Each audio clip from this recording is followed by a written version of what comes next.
Government అయితే ప్రతి ఒక్కరికి ఇంటి జాగా ఇవ్వడం, ఇల్లు కట్టేయడం, గ్యాస్ ఇవ్వడం, మంచినీళ్ళు ట్యాప్ పెట్టి ఇవ్వడం, మరుగుదొడ్డి కట్టడం, ఇంకొక పక్క సోలార్ కానీ కరెంటు కానీ ప్రతి ఒక్క ఇంటికి ఇవ్వడం, ఇంకొక పక్క డిజిటల్ కనెక్టివిటీ ఇవ్వడం, ఇంకొక పక్క ఈరోజు ఇవన్నీ చేసి ఒక ఫ్యామిలీ ఒక ఆంటర్‌ప్రెన్యూర్ అనే కార్యక్రమం తీసుకుంటున్నాం.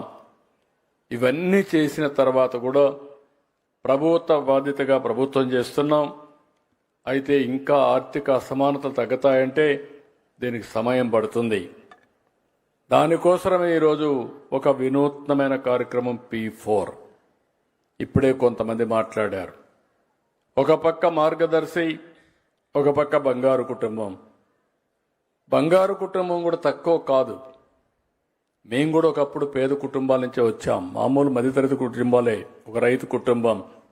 ఇక్కడుండే వేదిక పైన అందరం కూడా అక్కడి నుంచే వచ్చాం. ఈరోజు బంగారు కుటుంబాలకు మార్గదర్శులు కూడా మొన్నటి వరకు బంగారు కుటుంబాలే. వాళ్ళకు అవకాశాలు వచ్చాయి, సద్వినియోగం చేసుకున్నారు, ఈరోజు పైకి వచ్చారు. అందుకని ఈరోజు ఈ కాన్సెప్ట్ అనేది నేను మీకు ఒకటే విజ్ఞప్తి చేస్తున్నా.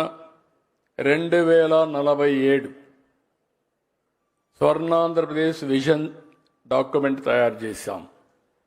నేను 2000లో విజన్ 2020 తయారు చేస్తే ఆ రోజు సమైక్య ఆంధ్రప్రదేశ్కి చాలా మందికి అర్థం కాలేదు. ఆ రోజు నన్ను విమర్శించారు. కానీ ఈరోజు చూస్తే నేను ఆ రోజు ఏం చెప్పానో దానికంటే ఎక్కువే అభివృద్ధి అయ్యే పరిస్థితి వచ్చిందంటే అది విజన్కు ఉండే పవర్ అని చెప్పి నేను మీకు తెలియజేస్తున్నా. 2047 ఎప్పుడో కాదు, మీరు గుర్తుపెట్టుకోవాలి. ఈరోజు 2025కు వచ్చాం. ఇంకొక 22 సంవత్సరాలు.